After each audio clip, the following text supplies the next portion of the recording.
All right, everybody. The clock is winding down as we're going live here. Celtics taking a 2-0 series lead here in the Eastern Conference Finals.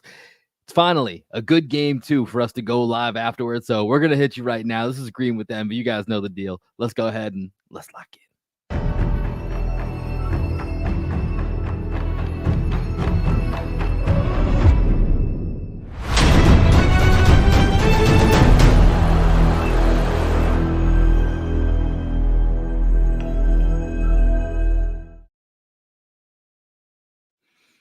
What up, what up, what up, what up? Welcome into another edition of Green with Envy, a somewhat post-game edition here as we're going in live here. There's about a minute 15 left in the game right now in game two. Celtics currently up 121-106 as we're recording. We'll let you know that final score here as soon as it goes completely final here. But wanted to get going here as finally a game two that Celtics fans can get on board with. This is your boy Will Weir checking in. How you doing? How you living? Joining me tonight, my best friend, co-host, and the coach of our podcast, the one and only Greg Menakis. Greg, finally get a good game too. As the clock begins to tick down here, I know another significant update which is happening right now. They're talking about Tyrese Halliburton, who left this game, I believe, sometime in about the either end of the third or early fourth tonight. We'll have to see how that plays out. But Celtics get a win here. It's all about getting wins right now, and they're stacking them up. They're going to be down to 6 left to bring home the championship. What stood out to you tonight from this game? Well, I don't know if you saw, but there was a tweet from Woj that just popped up on the screen. It said that he departed the game with left hamstring soreness, which is the same hamstring that he hurt against the Celtics earlier in the season, the game that the hamstring that caused him to miss a significant amount of time during the season. Yep. And it seemed like the moment Halliburton went down, Carlisle was just like, fuck it, we can't win anymore. Dude, he just decided, I almost, I'm not playing Neesmith. I'm not playing Miles Turner. I'm not playing Pascal Siakam. Let's just have it be the Andrew Nembhard show. Yeah, I almost for a second there was like, wait a minute. Are the Pacers quiet quitting? Are you familiar with this term with like people quiet quitting at work? Yeah. So I was like, is this what the Pacers are doing right now? They're just quiet quitting on us in the middle of this game, like especially like early on in the fourth. And yeah, I mean, it seemed like, Carlos was like, I might have limited resources here going forward. This ain't gonna be our night without Halliburton.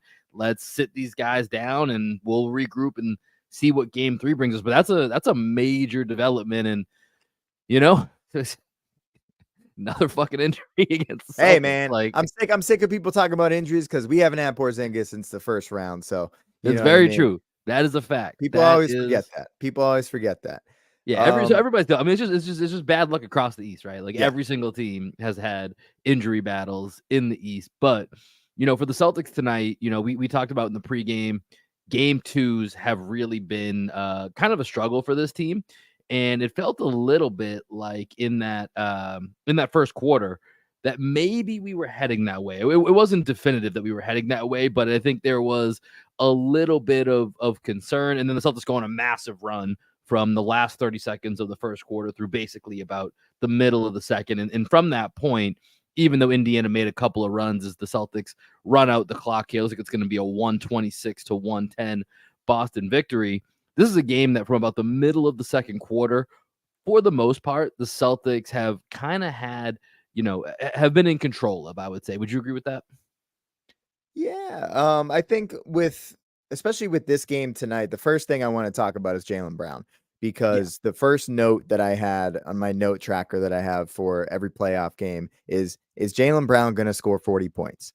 Because after the first couple of minutes, it looked like he was really locked in. We talked about it in the pregame where I said this was a best case scenario that Jaylen Brown did not make the All-NBA team because he was going to come out tonight absolutely motivated. And one of the things that I think contributed to Tyrese Halliburton's hamstring injury is that the Celtics did exactly what we talked about in the pregame, that they were attacking Halliburton much like the Dallas Mavericks did to Chet Holmgren, where they decided they were going to put Halliburton in every single action.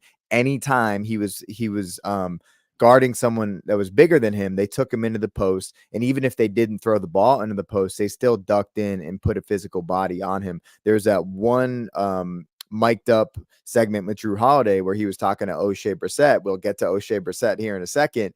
but he said, "Oh, did you have Tyrese on you in transition there?" And O'Shea was like, "Yeah, I did." He was like, "I wanted you to duck in. I really wanted to throw you the ball." And O'Shea was like, "Oh, that was that look?" And Drew was like, "Yeah, that's the look. Like if I give you that Do you look, think that means O'Shea was go just bully him." surprised, like, me? You want to throw me the ball? All these Yeah. options? I'm just here to run around and be a madman. What do you mean? I get the ball too? Like, yeah, I can do that. Yeah, but I thought that was a really smart game plan. And then Jaylen Brown, I mean, how often Ooh, does Jaylen Brown get MVP chance at the Garden? Almost yeah, never, right? Almost never. And he was getting them tonight. He was the best player on the court. He enforced his will from the very beginning of the game. And he was like, "You're not going to put me on the All NBA team. Let me show you these 40 points." And it was an efficient 40. It was a yeah. physical 40, and he was the best player on the court. Here, now the game's right, I can give you the full Jaylen Brown stat line here. 14 of 27 from the field, 4 of 10 from 3, got to the line 11 times, knocked down 8 of them. I'll take 8 of 11 from JB all day at the free throw line. 40 points, like you talked about, 5 rebounds, 2 assists, and a steal. And I think more importantly, like you said, even though that first quarter, and I think the Pacers were up either 2 or 4 at the end of the first quarter, really Jaylen Brown, when he backed down Aaron Nesmith and just said, "Get out of my way." That to me was a moment where I was like, "Oh, I feel good about this JB outing." Like, this feels like if that's the first move that JB's going to, maybe I think he hit a 3-pointer before that, but if that's the first time that he had the ball in, somewhat of an ISO or a mismatch and just decided this is how I'm attacking, that's that. And you've said this for quite a while. And this is not necessarily to put down Jason Tatum's just a different guy. Like, him and Jalen have different mindsets. And I think that's part of their yin and yang experience, The right? So Fire they can Nights. lead and do things in different ways.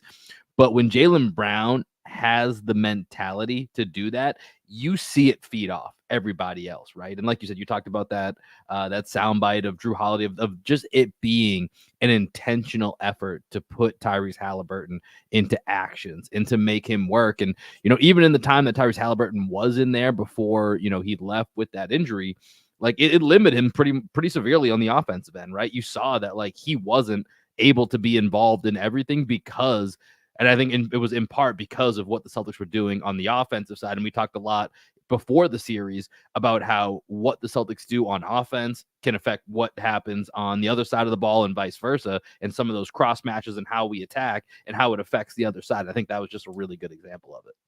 Yeah, for sure. And, just to kind of finish our thoughts here on Jaylen Brown, if anybody is joining the stream, this is Green with Envy. As our guy Jacob said, make sure you like and subscribe.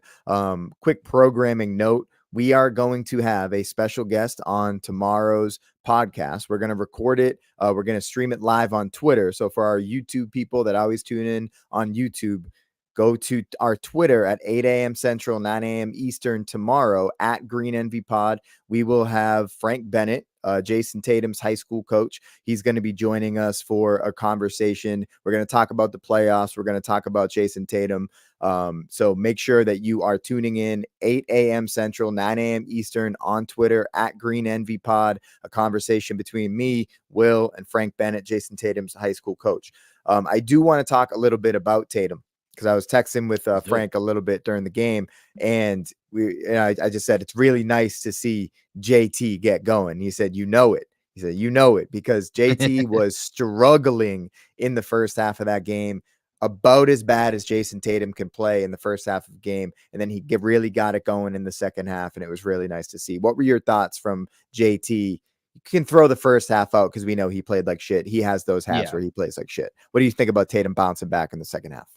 Yeah, I'm refreshing it because I want to hopefully get pulled up because I think his third quarter was really impressive, especially because it really was the latter part of the third quarter when he really started taking guys kind of what we talked about in the pregame, honestly, using his size to his advantage and getting to that mid range. He hit about 3 or 4 different mid range jumpers in that third quarter, and I thought him going to that to get himself going was important because I think that's where he has such an advantage where we talked about, if they're going to play, Ben Shepherd and TJ McConnell and Tyrese Halliburton and Aaron Nesmith, like these are all guys that if Tatum has them in the mid range, it's kind of like the way we talk about Kristaps getting every mismatch where he can shoot over everybody. Tatum can shoot over all those guys, right?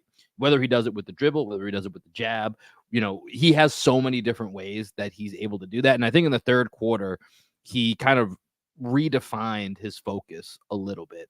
I'll be honest, I still can't explain why Jason Tatum can't shoot 3-pointers anymore because he had a lot of good looks tonight. He eventually got one to go, and I kind of wish he didn't take the last 3 that he took so we could have ended on a high note. When you're shooting around, it's like, all right, let me make one more before I get out of here. I kind of wanted to leave it there.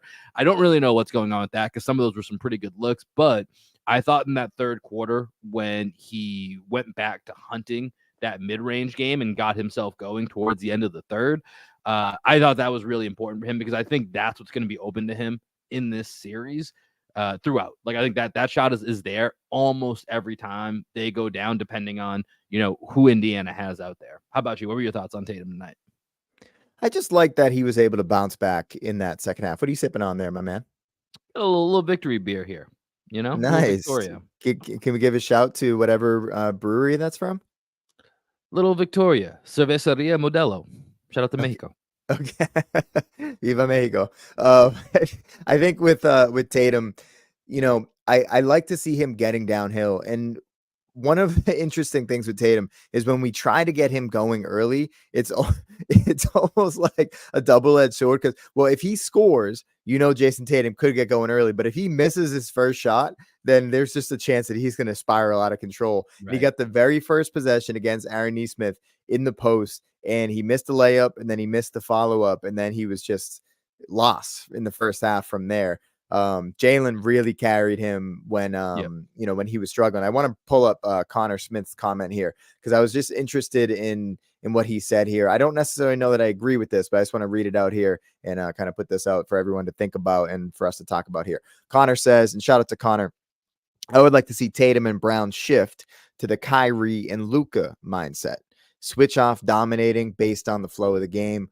Looks like Tatum has trouble conceding control when he's struggling.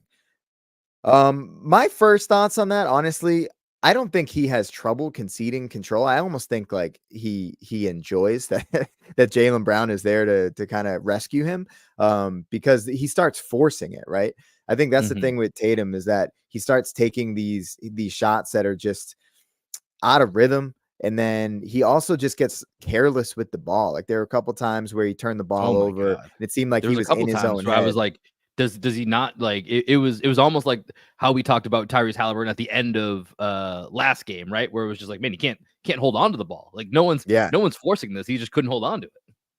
Absolutely. And that's what I see out of Tatum when he's struggling, it's his entire game that can struggle. This is where we've talked about how much he's grown as a player. When his shot's not falling, he's still been able to this year, facilitate, rebound, and defend. And in the first half, it did seem like every part of his game was just completely out of whack. He really got it going in the second half. But we're going to need Jason Tatum at some point to start hitting 3-pointers. It looks like right now against the Pacers, we can probably still get by with Jason Tatum not being on fire from the field, but he still had 23 points. And I was talking with Brett Hazard, our Pacers fan friend. And he was telling me the other day, he was like, that was the quietest 36 points I've ever seen in a game. And I was like, that's the thing with Tatum is like, he'll score 15 points in 5 minutes and then he won't score for 15 minutes. And then he'll score another 15 points in 5 minutes. And you're just like, wait, he had 30 points at the end of the game. Like, when did that happen? Tonight. Yeah. When did it happen? And he can get going. It was funny, man. In that first half, I was kind of thinking like, man, if I'm Jason Tatum and like, he was, I don't know, I don't have the exact numbers, what it was in the first half. Let's just say it was, 2 for 9 or whatever it was for 4 points. It's like, man, he's going to get killed just the same way he did for having 36 and 12 for having 4 points and 4 turnovers or, whatever it was. If I'm just him, I'm like, what do I care? What's the difference at this point? I can have 36 and 12 and you guys are going to treat me like I actually had 4 points and 4 turnovers. And in my head, I was like, man, all the hate that Tatum gets, or all, not even the hate, there's a criticism, let's call it the criticism that he gets. I was like, this first half feels appropriate for the level of criticism he's been getting for 30-point, 10 rebound, double-digit games that he's had three consecutive games. Like, this would actually feel more appropriate. But then, like you said, this gets back to the resiliency that we talked about during game one, is him being able to bounce back. And then also to kind of to the comments point here about Luka and Kyrie. I'm with you. I don't think Luka and Kyrie have to do that model. We've seen the Celtics have to do that model in years past with Jalen and Jason. So I don't think that model is the way for the Celtics to go. I think that model, you can be successful, but it's kind of out of necessity when you have to go my turn, your turn, back off, let me be a decoy. The Celtics have too many weapons. That just is not the way that this team needs to play. They're at their best when they're a cohesive unit and they have ball movement and they're connected on both sides of the ball. And that's kind of everyone touching the ball and everyone playing different roles. Like their versatility is their strength. So the fact that you can have Tatum on a heater, the fact that you can have Derek White on a heater, who heated up in this game, Derek White finished with 23 points in this game. The fact that you can kind of keep that rotating and keep the defense guessing, it's that weight of the talent that the Celtics have. That's their biggest asset, is you can't match up to our talent. We are more talented than you, and we only let you off the hook when we get one-dimensional. Right? Like that's the way to go. So that for me is how the Celtics need to play. And that's when they're at their absolute best. And tonight, it felt like you were getting contributions from really all over the place. And I think it's time should we bring up O'Shea Brissett? Let's do it. I would you were spitting, man. You even got a comment from Cool Genuine Phil, 100%, Will. And I think that I wanted to talk about the adjustments that Joe Mazzulla finally made. Yeah. Just when we thought it was no way he was going to play O'Shea Brissett, he goes O'Shea Brissett at some point in this game. He also goes Tatum at the 5. I think he did that to close the first half, if I'm not mistaken. That was the lineup he used to close the first half. I think with Mazzulla, some of the adjustments, the first adjustment I want to bring up is just substitution patterns. Right. We got absolutely killed when Jason Tatum was off the court in the first game of this series. Right. Tatum was minute matched with Halliburton. Same thing tonight. But Mazzulla decided he was going to switch things up at the 6:30 mark of the first quarter. The first sub of the game was Peyton Pritchard for Drew Holiday. Right. That's normally not a sub that happens until a little bit later. But what we ended up being able to do because of that, to start the second quarter, when Tatum went to the bench and Halliburton was on the bench, the Celtics were able to put out a lineup that did not have Peyton Pritchard on the court, but it did have Drew Holiday, Derek White, Jaylen Brown, Sam Hauser, and either Horford or Cornette. I can't remember which big was on the court at the time, but we dominated in the minutes that Jason Tatum was off the court. I don't have the plus minus in front of me, but at one point in the game, everybody in the starting lineup was like a plus 11. O'Shea Brissett was like a plus 15. And then we had Jason Tatum was like a minus 10, right? Because when Tatum went to the bench, the other guys stepped up. And I really thought that Mazzulla made a great adjustment with the substitution patterns to make sure that we had 3 out of our top 4 guys on the court when Tatum was out. Yeah. And, to the small ball lineup, as soon as I saw Luke grabbing his wrist, I obviously want Luke to be okay, right? I think Luke still has a role to play, whether it's in this series or whether it's down the line, especially where we just don't know what the deal is with KP. But as soon as that happened, in my mind, the first thing I thought was, all right, Joe, you may have to do what we've been asking for just out of necessity right now. And, soon thereafter, and we haven't got any update on Luke yet, just it's a wrist sprain as far as what I've seen. We'll keep checking through. If you guys see something, throw it in the chat. But getting Brissett out there, and, you talked about it, Greg. You've been on this, that Brissett is going to have a role to play in this playoffs. And versus old team, it's kind of perfect. This is where he was born and bred, was in this fast-paced chaos of Indiana. This is like, having a double-crossing spy on your team when you have O'Shea Brissett to be able to throw in this type of moment. And, I texted you at one point, these small ball lineups are just so much quicker than, when we have Luke and even Al in there, who's a very capable big. But watching that evolution and then just seeing the O'Shea one, which we got early. And then to your point, Al came in, I think, about after 2 minutes or so of that initial small ball lineup. But then Joe went back to it to close the half. And then he was very, very comfortable using it in the second half of this game. So even though it was kind of Joe's hand forced by the Luke Cornette injury, I think his comfortability with it to then say, yes, this is the way as far as going in that second half. I got to commend Joe on that, because that definitely could have been an area where he decided to get stubborn, but he saw a little bit of it, liked it, and then rode it in the second half.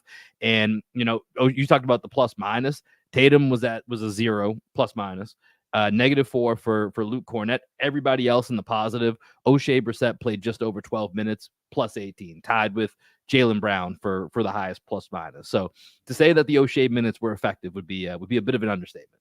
Dude, he just comes in and makes stuff happen. He's gonna get rebounds. He's gonna get deflections. He had that great slot cut for the dunk off the Jalen drive where Jalen kind of got hung up on the baseline. He does so many things that contribute to winning. Now, in certain matchups, obviously you're not going to be able to play Brissett because of his lack of shooting. But against this Pacers team, where they're basically going full court press for an entire game, like it's just going to be chaos. And you might as well put Brissett out there, especially when their second unit is the front line is Isaiah Jackson and Obi Toppin. Neither of those are like a physical By the way, big. Isaiah Jackson is now an enemy in Boston. We'll just leave it at that. That did not go well. But to your point about the Pacers constantly picking up full court, there's some times where I just scratch my head as to like, is this really the best way for you guys to play? It's not. It's not, yeah, dude. It's they not do it so recklessly. Jalen took advantage of it like multiple times in the game where he was like, oh, wow, you're going to pick me up full court. So that means I just have a transition drill. It's just me against Pascal Siakam or me against Ben Shepherd, me against Andrew Nembhard, and only one other defender back. And there are 3 guys back there. Like, yeah, I'm going to take advantage of this and score 40 Obi points. Toppin tried to pick up Peyton Pritchard 94 feet for some reason. Like, it's crazy. And Peyton Pritchard just took his time, like he was doing, to your point, like a dribbling drill where he's going like cone to cone, and then just got him on his hip, one pump fake, and he got a layup. And I understand that they're trying to speed the Celtics up, but the way they do it at times is so unbelievably reckless that I just don't understand it. We got to talk about Carlisle, because I was texting with Brett and I was like, how do you feel right now, man? Like, yeah, if I were you, I'd be absolutely pissed off. I'd be like calling for Carlisle's head. And, after what happened at the end of game 1, where he doesn't foul and then he doesn't call the timeout, 2 decisions that, his players mess up, but he needs to put his players in a better position there. And in this game, completely giving up on the game and also just like not having any adjustments defensively when your one defensive scheme to full court press clearly isn't working. What are you going to do? He pulled Pascal Siakam down 14 points with 8 minutes left in the game when Siakam had scored the last 20 points for their team. I was going to say, dude, without Siakam going nuclear end of the second quarter and then for most of the third, this game is I mean, the final score was a 16-point Celtics win. This is a 30, 40-point game if Siakam just doesn't have that stretch where we just could not stop him. Like it was a really perplexing game when it comes to, some of the moves that Carlisle was making, even when in the fourth quarter, at the very beginning, when I think they still had Siakam and Turner and those guys in briefly, the big move was putting in Doug McDermott. I didn't really see that one, to be, if I ain't gonna lie. Dougie McBuckets had a nice block on Jaylen Brown though. Yeah, I mean, I think at that point it's him saying, okay, I don't have Halliburton out there. What's going to get me back into this game? Maybe it's an extra shooter just to keep the attention of the defense. Maybe that opens up some driving lanes for people. Maybe McDermott gets hot and we get, it was very similar to the Patty Mills move earlier in the playoffs, right? Where it's like, oh, Patty Mills is on the court now. Like that's going to do anything for you. I don't think it's going to work. And that's kind of what I saw there. We got a comment from Jacob. Oh, Jacob, drop in the chat. You said you did not hit your parlay tonight. So Jacob on the last live stream generously tipped us because he bet $5, turned it into $4.65, and then the Green with Envy love that he showed with that. Let us know what your bet was tonight. And Jacob, I think you're in our Discord. If you're not, make sure you join our Discord. He's in there. Yeah, Jacob's in our Discord. Let's talk about some parlays, the Green with Envy parlays in the Discord. Because I had some ideas. When I bet, I lose, but when I tell other people how to bet, I feel like they win. I'm in a fight with Bet US right now because I should have won my Drew Holiday all defensive bet, and they're saying I lost it. So little How? dispute going on. It does not specify whether it's first or second team, but I logged in today to be like, oh, I have money. Maybe I'll bet today. And it says I lost my bet, and I cannot find anywhere where it says first team all defense. So I was on a call with them for like 10 minutes, or maybe 20 minutes, and I eventually was like, they're just leaving me on on hold, and I gave up. So I'll go back and fight them some more. The Bet US customer support. Hey, man, like you could sponsor our pod. Just you don't even have to pay us. Just give us betting money, and we'd be happy. Give us some betting money. We'll give you some free pub. Give you some free pub here. But let's go back to the Celtics here for a little bit. Something that's really beautiful. That's a part of that small ball lineup, Greg. 25 minutes for Al Horford. I was gonna bring that up, man. Warms my heart to see Al Horford at 25 minutes. And he was part of this, but man, the offensive rebounding from the Celtics tonight, 13 offensive rebounds. Al had 4 of them. Guys were crashing from the corners left and right. I do want to give a shout out here just to Sam Hauser, who still didn't shoot the ball well tonight, but for a guy who looked like he didn't belong on the court in game 1, he fought his ass off tonight. So I want to give him some props. Gets into it with Isaiah Jackson, gets the double T. So I like that we got a little bit of feistiness going in there. Let's see, we got a comment here about that. I think it was unreasonable to give Hauser the T when he got into the little scuffle with Jackson. Jackson kept throwing his elbows into Hauser for no reason, and when he finally reacts, refs tee them up. And it was funny. I saw them kind of get tangled up, and you could see when Hauser was running down the court that he ran by the backside of Jackson. Jackson just kind of threw a little chicken wing like at him as he went by. How were your lip reading skills during that little scuffle? Did you see what Jackson was saying to Drew Holiday? I did not. What did he say? He was just saying, that's just basketball. Let's hoop. Let's hoop. That's just basketball. That's exactly how I imagined him saying it. And Drew was like, that's not basketball, man. Like, you can't throw elbows at people like that. Yeah. You can't be. And what he did was he grabbed Sam Hauser. He locked his arm up on the rebound, and then he yanked on him. Right. The old, what was that? Kelly Olynyk on Kevin Love, I think. Kevin Love play. Yeah. Yeah. The Kevin Love play. And Sam Hauser, how many technicals does he have in his career? Maybe one. Right. Yeah. And now you're going to take him up. Somebody, I can't imagine. Jaylen Brown, pick up that fine for Sam Hauser, $300 million man. Maybe Jacob would pick it up. Yeah, if he hits some more bets, maybe he'll help him out as well. But looking at the stat sheet here, I mentioned Derek White got going. I want to shout out Drew Holiday again, man. Double from Drew Holiday today. Drew's 15 balling. points, 10 assists, 6 of 7, just super efficient. And we talked about in the pregame show, he's just very, very comfortable against this Pacers team. This just feels like the matchup for Drew Holiday that we needed, that we hope is obviously a precursor to whatever comes in the finals. This is the Drew Holiday that we need to kind of get that confidence and momentum to keep that rolling. He was special again tonight in this game. Derek White, like I said, got hot, 4 of 8 from 3. He had 23 points, 6 assists, 4 rebounds. All over the place. The Celtics got different contributions. 12 points from Peyton Pritchard off the bench, who, had, I think it was in that first quarter, he had 5 big points when it was just like, when it was the ball just wasn't bouncing our way a lot in that first quarter. Yeah. And, Peyton Pritchard had 5 really big points when, I think it was probably like a 7-point game or so. And Pritchard hit a couple of shots that eventually got the Celtics to within 2 or 4 by the end of that first quarter. So up and down this roster, there was just everybody that played. Luke really, once again, we've said that it doesn't feel like a Luke series, especially after game 1. And unfortunately he gets hurt. But other than Luke's, 5 minutes, every single person. Where his primary matchup was TJ McConnell. I know Joe did that in the regular season, but he also just was like, you know what, Luke, go guard TJ again. Yeah. So other than that, it was just positive from everybody up and down this Celtics roster tonight. So really strong game 2 performance, especially given, what has happened in these past series. I saw a couple comments early on about Doris Burke on the call.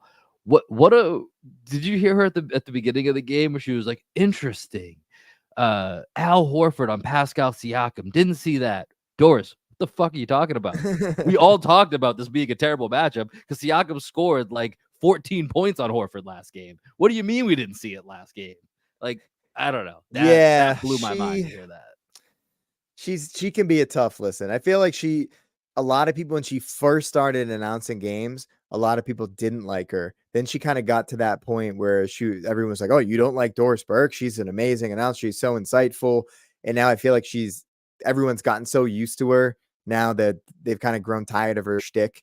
And it's just like when you go from Mike Breen, Mark Jackson, and Jeff Van Gundy to Mike Breen, JJ Redick, and Doris Burke, it's just like we're missing something. We're losing it There's inside the something off. NBA. Yeah. We lost Breen, Van Gundy, and Jackson. Like we need I don't know. Do we need Steve Kerr to retire so he can go back to broadcasting? Do we need to bring back Doug Collins? I always enjoyed Doug Collins on the call. I don't know, Doug man. Collins is We good. need somebody, or we could keep Hubie alive for another decade and have him call some more games. Keep Hubie on ice in the offseason just so we can save whatever he has level. We'll do like the what is the Ted Williams thing, the cryogenics or whatever. Yeah. We'll just freeze him for a while until he comes back. I can't believe Hubie's he's 90, right?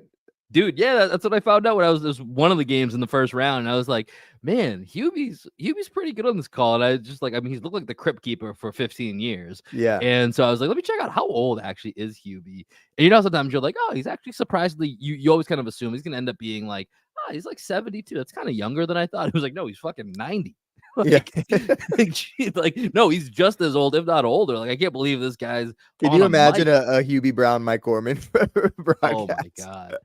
That'd be something else. That'd be one for the ages here. But yeah, so looking at this game, Greg, you know, obviously the Halliburton injury is going to shift.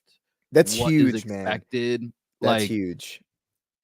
It's it's funny. There was an article in the Ringer today, actually, or maybe it was from yesterday, by Zach Cram, who's like kind of like their like stat nerd, whatever. And he broke down like, do the Celtics actually have the easiest path like to the finals? And so if you just do it by like straight records, it's very normal, like slightly less than average, but he like kind of came up with like an equation to factor in using you know, VORP value over replacement player, like with guys missing. He did this for I think every series from like 1983 until now, and it's not the easiest, but it is like the fourth easiest. And now if Tyrese Halliburton's out, it might actually become the easiest path when factoring in injury, depending on what happens here. But with that injury, Greg, like if he actually doesn't come back and we don't really have the info right now, you know, this kind of does become a situation where the Celtics are like, guys, we got to put this team out of their misery. We got to go for the kill here in Indy, and let's sit back and you know, I haven't had a chance to watch that game when I caught the very end of it, and I've heard some podcasts on it. Like I think that Dallas Minnesota series is going a hard 6 or a long 7, right? Like that feels that. Yeah, you can pause on that. That was a pause.